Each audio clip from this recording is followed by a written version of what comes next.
Nous sommes de retour pour regarder des tarés du jeu vidéo. Encore une fois, petit react à une chaîne que j'apprécie beaucoup maintenant qui s'appelle Combo, un youtubeur qui fait des documentaires autour des jeux vidéo. On a déjà fait la série des ravagés de League of Legends ainsi que les ravagés de Minecraft, et cette fois-ci on va s'intéresser au cas de ravagés d'un jeu auquel j'ai beaucoup joué. Si vous vous rappelez, c'est même ça qui m'a fait commencer sur Twitch. Smash Bros, les amis. Smash Bros, qui est un jeu que j'affectue particulièrement. Allons voir ça, les ravagés de Smash Bros. Je vous mets le lien comme d'hab dans le chat, en description. N'hésitez pas à aller le voir et à laisser un pouce bleu et à vous abonner à Combo qui fait des super vidéos. Et nous on va attaquer ça tout de suite. Ok, 1999. Absolument personne ne s'attend à ce qu'un jour un jeu puisse nous permettre d'incarner un Captain Falcon qui pète la gueule de Rondoudou dans le royaume champignon. Et il est vrai, personne. pourtant, c'est précisément le programme de Super Smash Bros sur la Nintendo 64. Ce mélange bizarre entre jeu de plateforme et jeu de baston, c'est juste une claque. Les ventes sont folles, le cœur des joueurs est conquis et tout ça, ça n'a rien de surprenant en fait. Pourquoi ? Parce que jouer à Super Smash Bros, déjà, c'est facile. Par rapport aux autres jeux de combat, Smash Bros c'est accessible et c'est voulu. Le public que Nintendo cible avec ce jeu, c'est un public dit familial. La seule chose... C'est si drôle, c'est un jeu qui se veut familial et puis finalement c'est devenu genre le jeu le plus compétitif de GameCube ever. Là où il y a de la compétition, il y a des gens pour cultiver l'art de la dégénérescence. Il y a des gens bizarres dans le community Smash, il y a eu plein d'affaires de pointeurs et tout, j'ai suivi ça de loin, il y a vraiment des gens bizarres. Il y a des gens super, mais il y a aussi des gens bizarres. Si je vous demande quelle est la pire chose qu'un joueur puisse faire lors d'un tournoi, il y a normalement deux réponses. Taunt, teabag, c'est plus ou moins ça. La première, c'est d'avoir le culot de jouer Steve, ok, mais la seconde, c'est de tricher. Ce qui est pas si différent que ça à mon humble avis, mais c'est pas le sujet. Laissez-moi vous parler de Robert Zelgadis Scherer. Alors Zelgadis, c'est très simple, c'est une légende de la scène Smash Bros. Voilà, il a grandi avec une manette de GameCube entre les mains et il sait très bien quoi faire avec. C'est un joueur de Fox extrêmement talentueux qui va, dès son adolescence, cofonder avec ses amis Bob Monet et Jerma une équipe qui s'appelle DBR. À la base, cette équipe, c'est surtout une chaîne YouTube. Une chaîne qui propose des démonstrations de combos de différents personnages. Et la vidéo qui va propulser DBR sur le devant de la scène, c'est la démonstration du Shine Blind par nul autre que Zelgadis. Shine Blind, c'est lorsque tu fais des shines d'affilée, non ? C'est pas ça ? Ouais, c'est ça. Alors je sais, c'est ultra pixelisé, on n'y voit pas grand chose, mais cette démonstration... non, c'est en 4K là. Ouais, ils sont jamais contents les gens, on voit très bien. Une vidéo YouTube couronnée de succès, c'est clairement pas assez pour satisfaire les ambitions de Zelgadis et de son équipe DBR. Ils veulent créer leur propre tournoi. Un tournoi dit grassroots, donc organisé par la communauté pour la communauté. C'est la naissance d'une compétition désormais légendaire, c'est la naissance du Genesis. Oh c'est légendaire le Genesis. C'est eux derrière.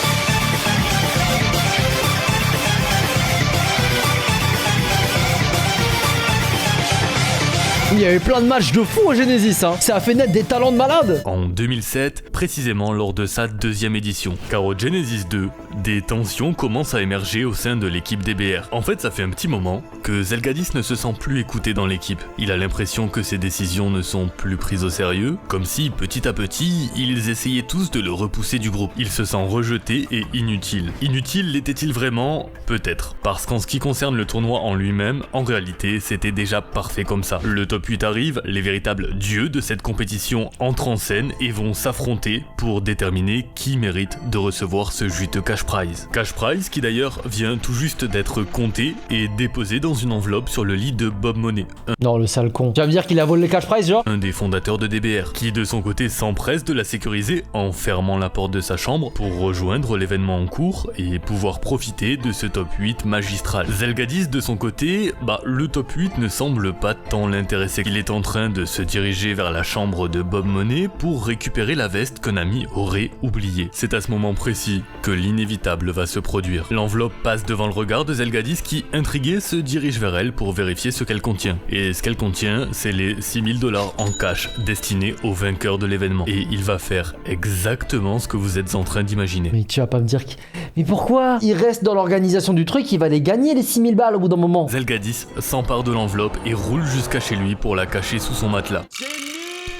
Ouais, il le cache même pas dans son endroit vraiment clean quoi. Skarmada assène le coup fatal à Mango, Bob Monet se rend compte qu'un scandale est sur le point d'éclater. L'argent n'est plus là.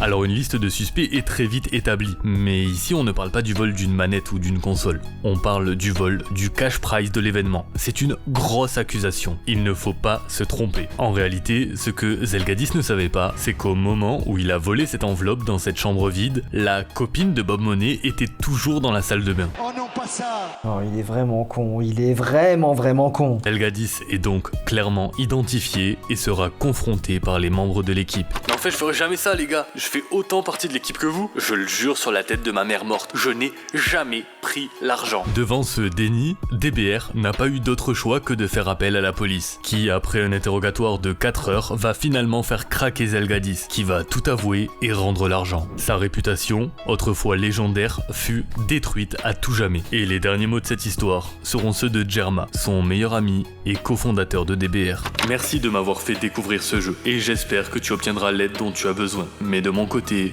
je ne veux plus jamais avoir affaire à toi. Allez, on a un voleur dans le lot. C'est pas bon, mais je pense que c'est pas le pire des ravagés de Smash Bros. Si je vous demande quel est le point commun entre un SDF toxicomane, un katana, Raven de Teen Titan et Smash Bros, vous allez sûrement vous attendre à une blague de mauvais goût. Mais non, tout ce que Quoi? je viens de vous dire possède bel et bien un lien, et l'histoire que je m'apprête à vous Attends, du coup, c'est un SDF qui joue à Smash Bros, du coup? raconter est bien réelle. L'histoire d'un joueur qui s'appelle Inui, de son vrai nom Luca De Lorenzo, un joueur qui malheureusement est né dans une famille toxicomane et a reçu une éducation très moyenne. Alors c'est juste triste, et c'est malheureusement bien trop commun, mais si on peut retenir une chose positive à tout ça, c'est que Inui a pu trouver un échappatoire qui, pendant sa jeunesse, lui a permis de s'évader. Cet échappatoire, c'est Smash Bros Melee, et ça lui a permis par la même occasion de devenir un joueur d'un niveau très correct. Pas assez pour être un joueur pro de renom tout en haut du panier, mais largement suffisant pour pouvoir participer à des compétitions et faire parler de lui. Le truc c'est que faire parler de lui, ça, il sait faire, mais pas toujours pour les bonnes raisons. Il était réputé pour avoir des comportements toxiques envers ses adversaires, que ce soit sur les réseaux où il est très présent, notamment Facebook, ou même directement en face à face. Inui est ce qu'on appelle un joueur toxique. En tout cas, c'était comme ça jusqu'en 2013. Jusqu'à l'Apex 2013 précisément, un des plus gros tournois annuels pour Smash Bros. Pour Inui, il est hors de question de rater ça, et c'est tout naturellement qu'il ira tenter sa chance aux qualifications. Qualifications qu'il Tout le monde jouait Meta Knight à cette époque-là, hein, sur ce Smash-là. Il était broken. avec brio, tout en montrant énormément de respect à ses adversaires, et c'est faux, j'ai menti. En plein milieu des qualifs, il va venir balancer une insulte raciste à son adversaire, sans Bah oui, un chic type, hein, vraiment. Je comprends pas pourquoi on en fait une vidéo. Tout ce qu'il y a de plus normal, hein. Le joueur qu'il vient d'insulter, c'est Ryan Ford, alias Unknown 552. Un joueur qui va se lever et décider de lui asséner son meilleur down B de Kazuya avant de le maîtriser, en l'étranglant. Assez vite, le staff présent Ah, mais en vrai, du coup. se rappelle que, en fait, c'est un tournoi Smash Bros, et pas une convention pour les fans de Baki. Ils vont donc venir séparer ces deux joueurs qui recevront tous deux la même sanction, l'interdiction de participer à de futurs tournois. Même si je suis désolé pour lui et la perte récente de sa maman, nous ne pouvions pas permettre à une personne qui se désintègre elle-même de continuer à participer à des tournois. Surtout après qu'il ait commencé à porter des épées un peu partout où il allait. Comment ça, il se baladait avec des épées partout où il allait? C'est Zoro, le bâtard? Toute cette affaire, ça a eu l'effet d'une bombe sur le moral d'Inui. Son propre On s'en fout qu'il aille se faire foutre, frère. Il lâche une remarque raciste et qu'il aille se faire enculer. Quelques mois après son ban, il annonce sur Facebook avoir été expulsé de son appartement. Il est donc désormais sans abri et avec une lourde addiction à la méthamphétamine. Inui continue de se rapprocher dangereusement du point de non-retour, et non, en fait, il speedrun vers le point de non-retour, puisque son projet pour tenter de s'en sortir, c'est de vendre de la drogue. En très peu de temps, il va se faire attraper avec pas mal de drogue dure sur lui. Bon, c'est la première fois qu'il se fait attraper, la justice lui laisse une seconde chance, il esquive la prison. Quelques mois passent, et Inui poste à nouveau sur Facebook. Il annonce qu'il se trouve désormais à Ten City. C'est une ville de fortune construite par des sans-abri qui souhaitent trouver une petite place pour dormir. C'est un endroit censé les aider à retrouver une vie normale. Mais pas pour Inui, car c'est précisément ici qu'il va réellement vriller. 26 mai 2017, les nouvelles sont particulières. Les journaux locaux rapportent qu'un homme vivant à Ten City a été arrêté pour avoir lacéré un autre homme à l'aide d'un katana. Il était vraiment RP Zoro cet enculé. C'est Inui qui a cette fois-ci vraiment touché le fond. Sa victime n'est pas en danger de mort, mais Inui n'esquivera pas la roue de la justice. Envoyer un ulti Yasuo dans la jambe d'une vieille personne. Il est sérieux, Combo. C'est quoi cette comparaison? Et c'est en prison qu'Inui va aller. Tout juste avant d'être incarcéré, Inui a le temps de poster un dernier message sur Facebook, déclarant, je cite, qu'il possédait des démons en lui, un peu comme ceux de Raven du cartoon Teen Titan. Après 4 années de silence, il revient sur les réseaux avec de bonnes nouvelles. Il possède désormais un travail à temps plein, il a un appartement, il est devenu un chrétien dévoué et donne même un coup de main dans des œuvres de charité locales. Lorsqu'il lui a été demandé s'il comptait retourner faire de la compétition sur Smash, il répondra fermement que non. Inui n'existe plus. Il ne reste désormais que Lucas. Un Lucas qui a réellement touché le fond, mais a été capable de remonter la pente. Et qui, assez ironiquement, tout comme Raven des Teen Titans, a réussi à canaliser ses démons pour faire le bien autour de lui. Bon, c'est un peu juste un random qui a vrillé, hein. C'est même pas un gros mec de la scène Smash, c'est juste un débile, toxico, raciste, qui a roulé sa bosse. Franchement, je vous avoue, pour le coup, j'ai du mal à sentir de l'empathie pour ce type de gars. Hein. J'en profite pour faire une alerte de déclenchement parce qu'ici ça me paraît nécessaire. Les 2 histoires qui vont suivre concernent des ravagés de type prédateur. Voilà donc. Ah, c'est parti pour les oui, bah oui, je vous avais dit qu'il y avait des pointeurs dans l'histoire. Hein. Alors, Sinpi, c'est qui lui? Laissez-moi tout d'abord vous montrer un clip de seulement quelques secondes. Venez, on regarde, et on essaie de trouver, le truc. He's gonna stick with the Mii Brawler. Yeah, he's looking way more comfortable in this set than he was before. Ok, donc le problème c'est lui, hein. Parce que c'est le même t-shirt rayé derrière après. Stick with the Mii Brawler. Ok, donc lui là. Yeah, he's looking way more comfortable in this set than he was before. Ok, est-ce que vous avez vu quelque chose d'ignoble sur ce clip?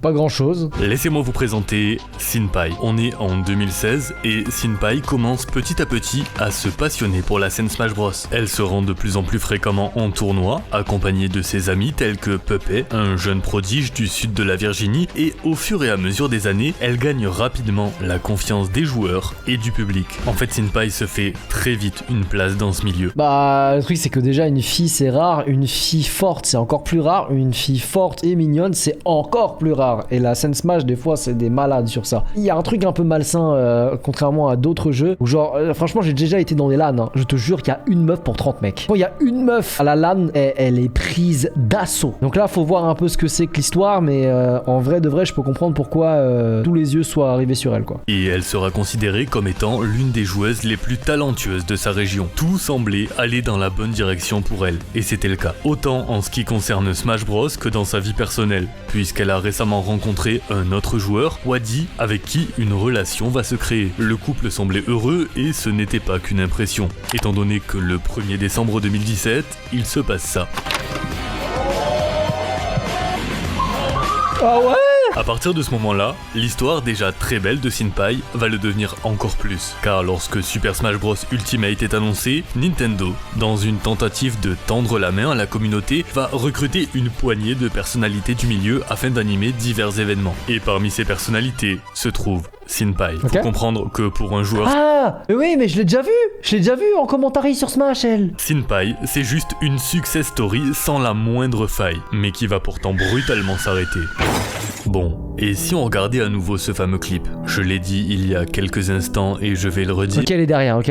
Les pires des choses se passent souvent juste sous notre nez, sans que personne, et je dis bien personne, ne puisse s'en rendre compte. Le petit garçon que vous voyez aux côtés de Sinpai, c'est Pepe, le jeune joueur que j'ai mentionné au début de ce chapitre. Bah, le 1er juillet 2020, Pepe décide de parler et il avait beaucoup de choses à dire. Alors je vais pas rentrer dans les détails pour des raisons évidentes, mais il va expliquer que pendant la période où il était proche avec Sinpai, plusieurs choses se sont produites. Des choses qu'un enfant de 14 ans n'avait clairement pas à vivre et des choses qu'une jeune femme de 24 ans n'avait clairement pas à faire. Sinpai a profité de soirées alcoolisées après les tournois pour abuser de Pepe.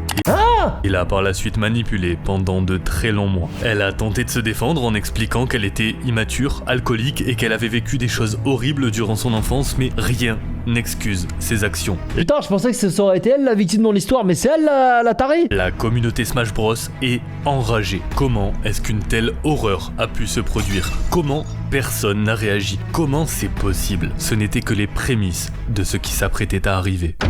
Qu'est-ce qu'elle a fait? Ah 1. Comment ça, bain de sang? Plusieurs ravagés approchent, quoi? Ces révélations de Pepe, elles vont faire l'effet d'une onde sismique dans la communauté Smash Bros. Pas uniquement parce que ces accusations sont véritablement ignobles, mais aussi parce qu'elles furent les premières d'une bien trop longue série. Le 1er juillet, le tweet longueur de Pepe est posté. Le lendemain, les langues se délient. C'est une avalanche de révélations, un véritable bain de sang qui va éclabousser parmi les plus grands noms de la scène Smash. Oui, mais il y en a eu plusieurs qui se sont fait niquer. Comment il s'appelle le joueur Nairo. Nairo, il a été dans une sauce. Zero, il s'est mis dans la sauce tout seul, lui aussi. Il y avait qui d'autre? Il y avait plein de joueurs qui sont tombés à ce moment-là. On se rappellera de juillet 2022 comme du mois de la purge. Gonzalo Raúl Barrios. Voilà, Zero. Castro, plus connu sous le pseudonyme Zero, considéré comme le meilleur joueur de Super Smash Bros pour Wii U au monde et comptabilisant plus d'1 million d'abonnés sur YouTube. Il est accusé, avec capture d'écran à l'appui, d'avoir sollicité des photos et vidéos d'actes, disons-le, graphique à Cathy, une mineure de 14 ans avec qui il entretenait une relation romantique. Il va confesser et sera banni de Twitch ainsi que de toute forme de tournoi Smash Bros. Jason Bates alias Anti, très longue et brillante carrière professionnelle, classé dans le top 10 mondial sur Smash 4, plusieurs femmes l'accusent d'agression dont une mineure de 16 ans. Il s'est excusé en vidéo pour, dit-il, sa conduite inappropriée et assure ne pas avoir eu connaissance de l'âge de la victime au moment des faits. Son partenariat avec la légendaire structure T1 a instantanément été rompu, il a disparu des réseaux et n'a jamais remis un pied sur la scène Smash. Diron Maingret, alias D1, littéralement Je le connais pas, lui. la voix de Smash Bros Melee, commentateur le Rien que ça. Du coup, je dois le connaître, mais sans le savoir. milieu, personnalité très importante et respectée de cette scène qui a même figuré dans une publicité pour Nintendo. Il est accusé de par plusieurs femmes. Ah oui. Il affirme avoir été ivre au moment des faits et n'en a donc aucun souvenir. Les amis, excusez. Il était ivre.